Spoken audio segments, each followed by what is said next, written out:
नमस्कार। आप सभी का स्वागत है हमारे YouTube चैनल पवित्र व्रत कथाओं में। आज मैं आप सभी को आस माई की कथा सुनाने जा रही हूँ और यह व्रत कैसे कब करना चाहिए, इसका क्या विधि विधान है, इस सब के बारे में आज मैं आपको जानकारी दूंगी। वैशाख, आषाढ़ तथा माघ मास के अंतर्गत किसी रविवार को आस माई की पूजा का विधान है। ज्यादातर बाल बच्चे वाली महिलाएं यह व्रत करती हैं। इस दिन भोजन में नमक का प्रयोग वर्जित है।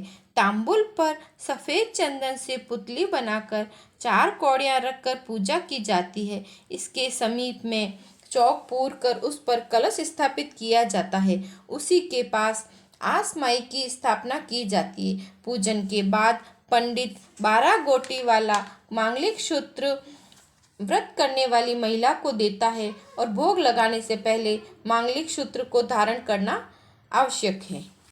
कथा। एक राजा के एक लड़का था। वह बड़े लाड़ प्यार से पलने के कारण वह मनमाने कार्य करने लगा।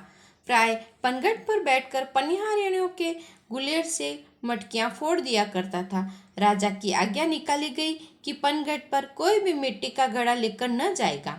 सभी स्त्रियां पीतल और तांबे के घड़े ले जाने लगी, पर राजा का बेटा तो लोहे से या शीशे के टुकड़ों से पनिहारियों के घड़े फोड़ने शुरू कर दिए। इस पर राजा बहुत क्रोधित हुआ और उसने अपने पुत्र को देश से निकलने की आज्ञा दे दी। राजकुमार घोड़े पर बैठकर वन को चल दिया। रास्ते में उसकी मुलाकात 4 बुढ़ियाओं से हुई। अचानक राजकुमार का चाबुक नीचे गिर गया। उसने घोड़े से उतरकर चाबुक उठाया तो बुढ़ियाओं ने समझा कि उसने मुझे प्रणाम किया है, मगर नजदीक आकर उन बुढ़ियाओं ने उससे पूछा, राजकुमार, तुमने हमें प्रणाम किया क्या? तो उसने चौथी बुढ़िया आस माई को प्रणाम किया यह बताया। इस पर आस माई बहुत प्रसन्न हुए। उसने उसे 4 कौड़ियां देकर आशीर्वाद दिया कि जब तक ये कौड़ियां तुम्हारे पास रहेगी कोई तुम्हें नहीं हरा सकेगा। तुम समस्त कार्य में सफलता प्राप्त करोगे, तुम्हारी हमेशा विजय होगी। आस माई के आशीर्वाद पाकर वह राजकुमार आगे चल दिया। वह भ्रमण करता हुआ एक देश की राजधानी में पहुंचा। वहां का राजा जुआ खेलने में पारंगत था। राजकुमार ने राजा को जुए में हरा दिया। राजा का राजपाट जुए में जीत लिया। बूढ़े मंत्री ने सलाह दी राजा को कि आप अपनी राजकुमारी का विवाह इससे कर दें। राजा ने अपनी राजकुमारी का विवाह उस राजकुमार से कर दिया। राजकुमारी शालीन थी, सदाचारी थी। महल में सास ननंद के अभाव के कारण कपड़े की गुड़िया बनाकर उससे सास और ननंद की परिकल्पना कर उनके चरणों में आंचल पसार कर छूती और आशीर्वाद पाने लगती।